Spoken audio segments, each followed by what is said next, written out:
The Game Awards season has officially come and gone, and while I don't think it's as hot a take as it used to be to say the show is nowhere near what they were a decade ago, I still want to talk about it. Specifically this year, it looked like there were so few games actually being showcased. Almost all the presumed big ticket categories like art direction, sound design, voice actor were just the exact same nominees as Game of the Year, which I kind of think is ridiculous. Continuing with art direction as an example, there were so many games over the last award cycle that were visually dynamic, creating their own atmosphere and being stylistically well above everything around them. So many of these games like Berserk Boy, Sparking Zero, and a bunch of others were easily deserving of a nomination. I think it's especially ridiculous that something like Sparking Zero only got a nomination for Fighting Game of the Year. I mean, Sparking Zero was so good looking, it was making people actually say that fighters looked ugly by comparison. While I really don't agree with that take either, the point stands, there was a lot more diversity that could have happened in this award cycle, and it just didn't. On top of that, Game of the Year specifically has some really weird nominations. I think it's a little strange that Shadow of the Erdtree, a really well-designed and executed DLC with a ton of content, even got nominated for Game of the Year. Yeah, it did a lot of things well, and it was impactful enough to even affect release schedules of other projects.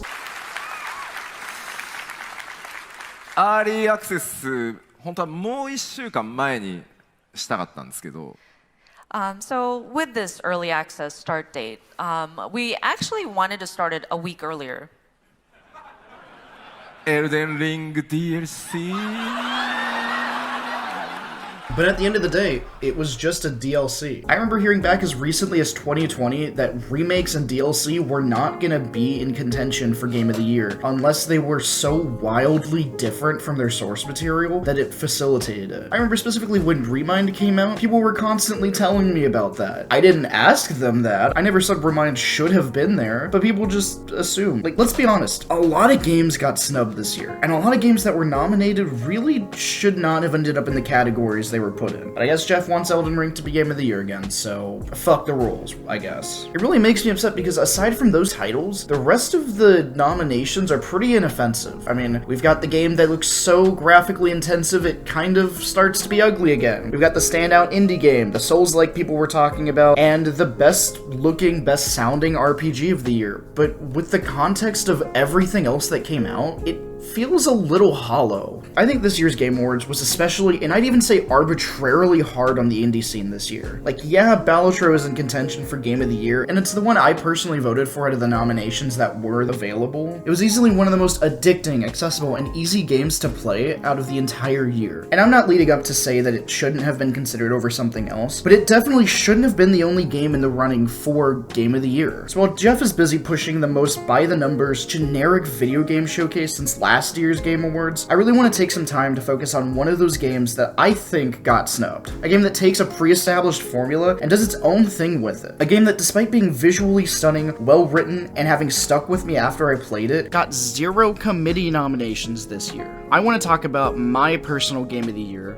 Another Crab's Treasure. Made by AgroCrab, the same developers behind Going Under, this game was a huge department for the team, and it was a massive undertaking. While Going Under was beautiful and complex and funny in itself, being this hilarious story-based roguelike with a ton of charm to it, a Souls-like is so much different in scope, gameplay, design, everything, really. Especially considering how oversaturated the genre is right now, new ones that hit the scene have to bring something completely different to the table. They pretty much have to hit the scene with an original idea, execute on it well, and still somehow have to cleave above the noise of everything else, including what contemporaries they share the space with. Not only was AgroCrab tackling this genre for the first time, but they're doing so at such a different angle that it stood out above the genre's aggressive noise. So at the end of the year, let's crack this game open and see exactly why it's so great to me, and why I personally think it deserved Shadow of the Erdtree's spot.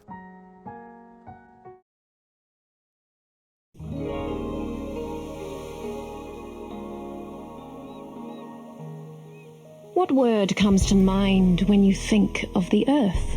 So what's the point of this game? Well, this is Krill. It's a krilling game? You're goddamn right. A little hermit crab that's just chilling on the shore when this lone shark shows up demanding taxes. Having nothing else to his name but the shell on his back, the shark takes your shell, something that's uniquely horrifying to me, and says it's up to the queen if you can get it back or not. and you're off on your life-changing, shell-chasing journey. I don't want to spoil the story for you, so I'm not going to go super in-depth in this video, but it really is incredible. This game's story is so emotionally resonant. It's funny and charming and emotionally devastating all at once without feeling like anything is out of place. You don't really feel like you're being tugged in a bunch of different directions with no clear direction on how you should feel. It's a little bit like that phrase about boiling frogs. Both you and Krill start off knowing absolutely nothing about the world around you. Not only just the way that it works as a player, but with Krill being such an outsider to this section of the world at large. But as you play and interact with other characters, it slowly cranks up the temperature and intensity until it becomes this emotional roller coaster.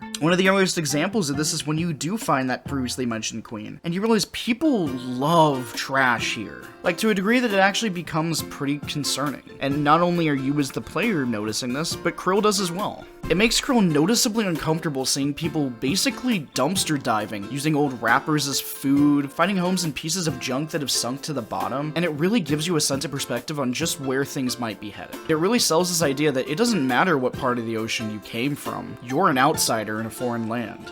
And you're gonna feel like that the entire time. This game says a lot about capitalism and waste dumping, and it wears its message on its sleeve with this humorous charm that makes it really endearing. I mean, your souls in this game are microplastics you've absorbed, and even the shells you find, a major game mechanic, are just some of the trash that's scattered across the ocean and sunk to the bottom. By and large, I'd say this is easily one of the best worlds, and even one of the best stories of a Souls-like that I've ever experienced. Your player character is probably one of the best parts of this game too. Krill is such a fun character. If you've played Going Under, you know the developers are some of the best at writing these incredibly human characters. A lot of them are funny, they're witty, charming, they have a lot of little quirks and personality traits to them that makes it really easy to get attached. They're honestly some of the funniest, most genuine seeming people in this industry, writing characters that are equally funny and genuine. A lot of the times mixing sadness and humor in a way that feels refreshing. And this game is no different. Krill is an incredible character. He's really naive at the start, having grown up completely separate from everything going on, and it makes him this really interesting character to follow. He starts out basically taking everyone's word at face value, thinking that if someone's talking to him, they're probably an authority figure and should be trusted, but that's really not the case. This game's story is basically about how sometimes people are going to be huge pieces of shit for no reason but their own personal gain, and you get to see how a character like Krill responds to being treated like that. At the start of the game, he's usually scared, unsure of himself, let alone his surroundings. He doesn't even want to be here, but his home's on the line. Again, I don't want to spoil the stories, so I'm not going to go too much further, because I think it's a game you should try to experience yourself, or at least watch a playthrough of. But by the end of this game, Krill knows exactly who he is, what his place in the world is, and what he wants in it.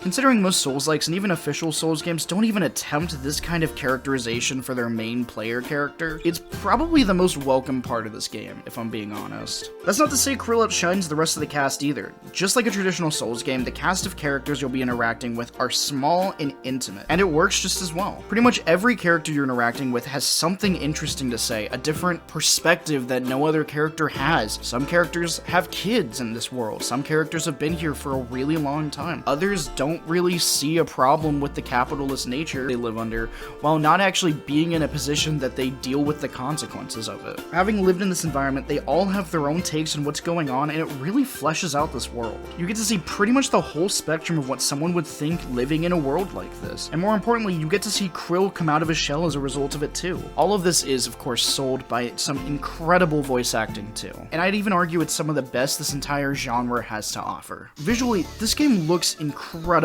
too. From the start menu to the ending screen, this game has such a beautiful visual style that makes me feel comfortable and safe. All the characters are cartoony, they have this soft-edged roundness to them that's so charming, and their proportions look just right. Another Crab's Treasure uses color in a really interesting way too. I'm gonna say something that might be a bit controversial, but I think the majority of Souls and Souls-like games are kinda ugly. Something that always bothered me about Souls-likes is that they're also visually dark. While more recent games like Sekiro and Elden Ring have tried to change this, the vast majority of Souls and Souls-likes are black, brown, vomit green, and gray. And I do get why they make this choice, you know? A lot of these games are depressing as hell, focusing around broken kingdoms, unwinnable circumstances, and eldritch horror, so it makes sense that the color palette matches the game's equally doomed worlds. But I think you can also go way too far with that. Like, yes, a depressing story can be sold better if it looks depressing, but there's equally as many examples, especially in movies and TV, of really sad stories that don't have the color palette of a Biohazard test. Even my favorite Souls game, Bloodborne, understands this. Yeah, it's got possibly the darkest colors in the game, but it's offset with the more fantastic parts of the world being way more vibrant. As the world unravels, it begins to take on more color. These vibrant reds, blues, and pinks that no Victorian child would ever have laid eyes on. And that way, the blacks and browns almost become like a safety blanket to you. With how dark the game normally is, it grabs your attention and makes you realize that shit's starting to get pretty crazy. So how does Nether Crab's Treasure tackle this? Easy. Almost all the game is vibrant and colorful as hell. This is easily the most visually interesting Souls-like in existence, and it's absolutely gorgeous. I really love the way every area in this game looks. Instead of using dark colors exclusively or using bright colors to contrast the dark atmosphere, every area does something completely different. The Poison Swamp, a staple in Souls-like games, has this nuclear green and purple color palette to it. The Scrapyard uses browns and greens, yes, but it's decorated with all these little pops of color, things of trash that have accumulated, different ways of making the actual level feel more alive. Almost every area uses these soft tones contrasted with more aggressive ones, so they're easy on the eyes while still conveying that something has seriously gone wrong. Almost every area has this really present atmosphere to it, and there's such a joy to be in, even the ones that are supposed to be gross. There's all these little particles of dust, algae, plastic, and just other shit around that makes you feel underwater. Aggro Crab also used all the dumped trash in such an interesting way too. This world's absolutely littered with, well, litter. But it's not just junk to fill space. It has purpose. There's a lot of visual gags, fun little references, and you can tell a lot of care was put into the way each area was designed. They even place the shells you can get in really interesting ways so that it draws your eyes to things like enemies, traps, high ground, and it almost feels like they're using this intentional placement to guide you as you're playing. On the topic of design, not only are the levels beautiful, but they're really functional too. There's a lot of Dark Souls inspired slop around, with different flavors. You've got stuff like the Cowboy Souls game, and Cyberpunk Souls, and Scrapyard Souls, and Reality TV Souls. And the problem that a lot of these kind of games have is that they really don't get what it is that makes a Souls game fun to explore. Now, I know that sounds elitist and snobby as hell, like I'm saying only FromSoft knows how to make their own games, but let me explain what I mean. At the surface level, most Souls games can just seem like depressing games with intentionally vague stories, bloated world building, and empty levels full of obtuse twists populated by cheap enemies designed to ambush and unfairly kill you. All while you're playing as this weak, slow character that can barely do anything for themselves. It's practically the core definition of hard for the sake of being hard. And while that's definitely not just what a Souls game is, it's a lot deeper than that. It's definitely what a lot of developers looking to make a Souls-like saw back when it had its huge boom about 10 years ago. Theoretically, all you have to do is make a game that's intentionally way too hard and way too punishing, while making your character intentionally way too weak. Throw in a bunch of cramped levels, add a few bosses that'll leave players frustrated enough to grind at them, and drip feed just enough of a story that people think you put in the effort when you really just copied the flavor text to your favorite magic cards, and you've got yourself a pretty wishlistable Souls-like. Now, obviously it goes a lot deeper than that. Good Souls games are some of the most meticulously designed games out there. Yeah, at a bird's eye view, it might look slow and unfair, but it takes a lot of effort to design a world, enemies, and even a story the way a good Souls game does. I think one of the easiest examples of this is when an enemy ambushes you. Usually they'll attack you from behind a corner, they'll use cover, hell, maybe they'll even use an environmental hazard or high ground to really get the jump on you. Now when you're playing a proper Souls game, these moments teach you to pay attention to what's around you. You see an enemy jump at you from around a corner the first time, and now you know to be checking corners, looking for traps, and checking high ground for any ranged enemies. Not only does it keep you from getting jumped all the time, but because you're more aware of your surroundings, you're also more likely to see what's important in it. So many times I've found important items or caught a mimic in a traditional Soulsborne game because I was looking around to make sure I was safe. The games teach you through not only the environment itself, but enemy and hazard placement that interacting with said environment is part of the game. It's these types of details or a lack thereof that really makes a Souls-like go from feeling fleshed out to clunky and unfair. These types of details are easily just not cared about, and they lead to an over overall worse experience if they're ignored. I could go on like this, but my point is these kind of games would be a huge undertaking for any dev team, especially with how saturated the Souls-like market has become. If your game isn't fun to explore, it's just not going to break through the noise. Another Crab's Treasure finds a solution for pretty much every pitfall that other Souls-likes run into in this way. Instead of relying on cramped hallways, Crab Game has pretty much exclusively wide open areas. Basically, unless you're actually inside a building, you pretty much always have more than enough room to make the space you need without it seeming like it's unnecessarily sprawling. And since you have more room to breathe, it lets the devs do more interesting things. This game has a ton of verticality to it. You're constantly climbing, rolling, using the hook shot to travel around, and my personal favorite, jumping. Can I just say one of the most annoying things to me is how jumping works in these games? Going from any other type of game, a Kingdom Heart, a Zelda, a Metroid, anything to a Souls-like, trying to play through a level and needing to do this obtuse, dumb as hell double dash thing. Sometimes you need to hold the circle button then mash it, other times you just need to double tap it, but it's always the same aggravating story. Taking a little step back, I notoriously hate platforming games. Making precise jumps, especially with the risk of death, stresses me out to no end, and I just don't find it fun. Especially if I don't have the precise control I need, like in a Souls-like. It just feels like shit, if we're being honest. And the fact that the first Souls game with a proper dedicated jump button to it was Sekiro in 2019 is fucking ridiculous. And some people don't even think that should count in this argument, which would make the earliest official Souls game that has a jump button Elden Ring in 2022. Crab Games sees this and also thought this was stupid because this game's jump button is so much more fun. It's a dedicated button, there's nothing else mapped to it, and it's so easy to use. When you're not fighting bosses, you're pretty much always doing some kind of platforming, jumping to netting, finding high ground, and avoiding hazards. And it's honestly just as much fun jumping around exploring as it is doing some of these bosses. The game being underwater isn't just an aesthetic choice either. At any time you can hold down the jump button midair and you'll be able to actually swim around. This lets you get additional height as you need while you're jumping, and it also lets you make precise adjustments while you're platforming. You can even use your jump options in combat to avoid attacks or to get yourself into a better position. You can use it to set up a down slash or a down smash. With all this and the previously mentioned hookshot, movement is, for lack of a better term, fluid. It makes you feel like you're always in control. When every jump feels good, every successful jump feels earned, and every failed jump feels fair. Even if you biff it and fall into the void, you don't die because that's not fun. This game just plays on another level above everything else in the genre, and it just feels so good in your hands. Combat also feels exactly the way you expect it to. Sometimes the thing that'll doom a Souls-like is just that the combat sucks. I know Souls games are about slow, methodical gameplay, no frame cancels. You have to find the opening yourself and exploit it. But if your weapons are too slow, it's just not gonna cut it. You're gonna get jumped all the time, and everything's gonna feel a lot faster than you. Even FromSoft isn't immune to this. Almost every game they've made has weapons that are so weird, clunky, or obnoxious that you can't reasonably expect to use them and find success. Another Crab's Treasure doesn't have this problem. The game has one weapon, Fork, and it's perfect. Light attacks are fast and snappy while not being too fast that they're overpowered, and heavy attacks feel slow and powerful without being too slow that they become useless. You're just given so much freedom of choice in this game. You can pick whatever shell you want to wear, and it's more than just an aesthetic choice too. You see, shells work like your shield in this game, if your shield could break, and they all have these different super arts and weights to them that changes how you play the game. Larger shells are way sturdier, letting you soak up more hits, but because they're either so heavy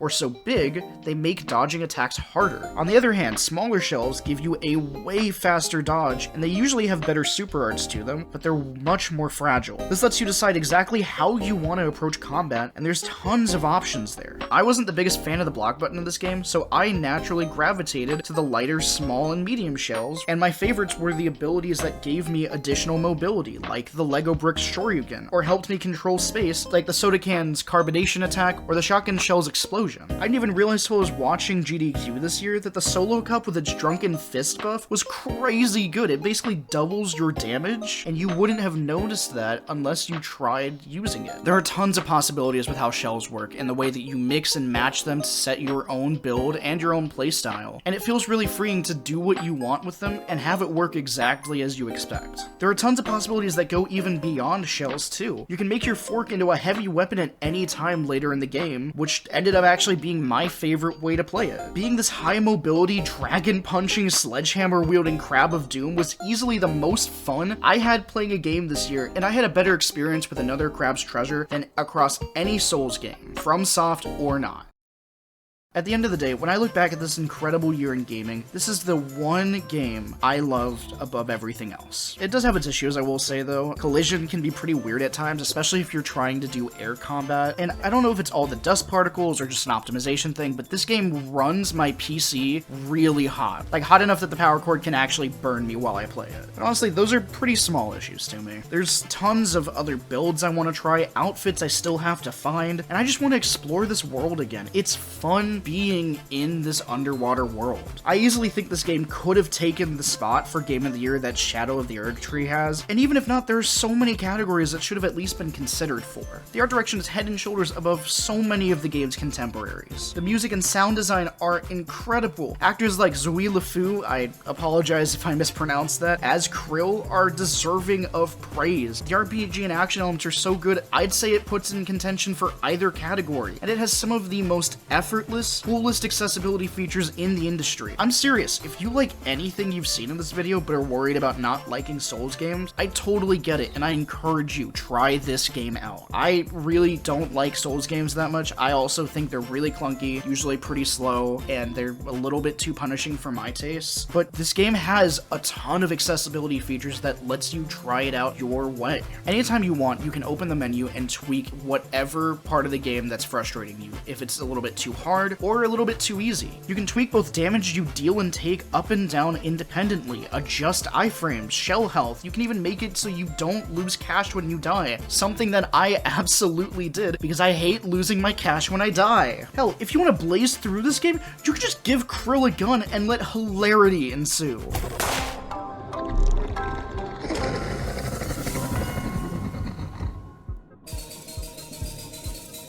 This game is designed as a Souls-like, yes, but it's designed to be fun first and foremost, and that's why Crab's Treasure will forever be my 2024 Game of the Year. Thank you so much for watching. I've been wanting to get back to making YouTube videos for God knows how long, but you know how it is, shit happens. This is just my Game of the Year, but let me know what yours was. There are so many games that didn't get anywhere near the praise they deserved this year, so I'd love to see what else you were excited by.